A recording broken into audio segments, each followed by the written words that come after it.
Elle nous rejoint 16h51. Elle vient déconstruire les idées reçues face au marché, les idées trop faciles à son goût dans ces marchés qui s'interrogent face à Donald Trump. Valentine Hénouz, bonjour Valentine. Bonjour. Responsable de la stratégie de taux d'Amundi Institute, on est ravis de vous retrouver. On va parler de la Fed, tiens. Rick Rieder, ça change un peu, voilà. Rick Rieder, le patron de l'investissement obligataire de BlackRock, d'ailleurs, est le nouveau favori pour succéder à Jérôme Powell, d'après Bloomberg. En tout cas, Donald Trump a vraiment fait naître des inquiétudes là, sur l'indépendance de la Fed. C'est ce que beaucoup pensent, mais vous dites bullshit. Vous foudroyez cette idée que Donald Trump a fait naître les inquiétudes sur l'indépendance des banques centrales. Enfin, il faut reconnaître qu'il en sème quelques-unes des inquiétudes. L'idée, c'est que ce n'est pas juste un sujet lié à Donald Trump. Oui, je suis d'accord. On ne peut pas quand même nier que Donald Trump a exercé énormément de pression et de menaces sur les membres du FOMC. Cette campagne d'intimidation, elle est totalement hors norme, avec un objectif bien précis, faire des baisses de taux agressives, faire baisser la Fed de façon agressive ses taux. Et le point culminant, c'est c'est Jérôme Powell qui est menacé de poursuite pénale par le ministère de la Justice.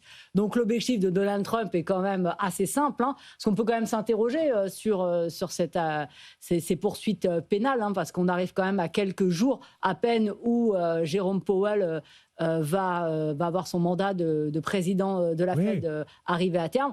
C'est qu'en fait, il voudrait aussi que son mandat de membre du Conseil des gouverneurs arrive, qu'il quitte ce mandat de Conseil des gouverneurs. Il pourra rester membre votant jusqu'en 2028. Exactement. S'il le souhaite. S'il le souhaite. Donc, il aimerait qu'il quitte ses fonctions parce ils sont 7. Il y en a déjà de membres au Conseil des gouverneurs, il y en a déjà 3 dans le camp de la Fed. Et donc, s'il arrive à remplacer Lisa Cook ou Jérôme Powell, il a la majorité. Mais c'est quand même 12 membres votants, il y a quand même 5 responsables des banques fédérales régionales, et eux, ils ont déjà réussi à reconduire globalement les mandats. Donc oui, Donald Trump veut mettre à mal l'indépendance de la Fed, mais il y a quand même une certaine...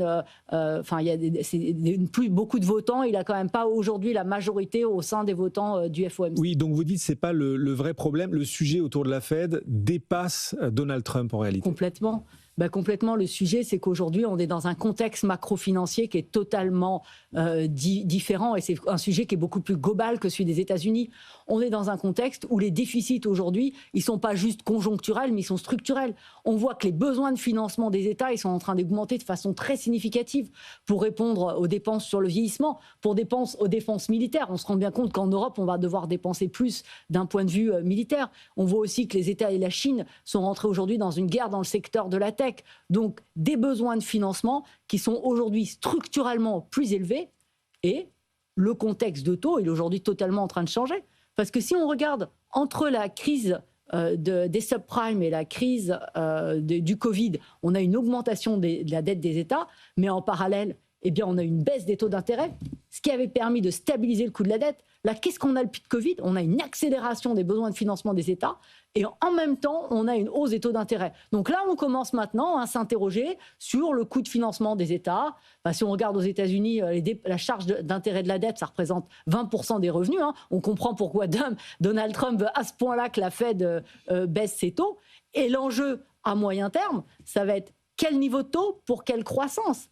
Parce que si on a des niveaux de taux d'intérêt qui sont vraiment supérieurs à la croissance, on va voir, ça va peser sur l'activité économique, et ça va aussi mécaniquement entraîner une hausse de la dette sur PIB. Donc, plutôt que Donald Trump, c'est aussi une question de cette trajectoire des déficits publics et l'impact des dépenses publiques sur la croissance potentielle. Alors on voit que les marchés restent quand même relativement calmes, malgré ces espèces de coups de boutoir assénés à la Fed et à son indépendance.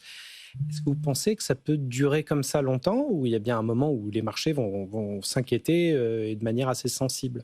Voilà, pour l'instant, quand on regarde au sein des membres du FOMC, pour moi, si on voit s'il y a une ligne rouge franchie, c'est s'il réussit quand même à ce que Jérôme Powell abandonne son mandat de membre du Conseil des gouverneurs.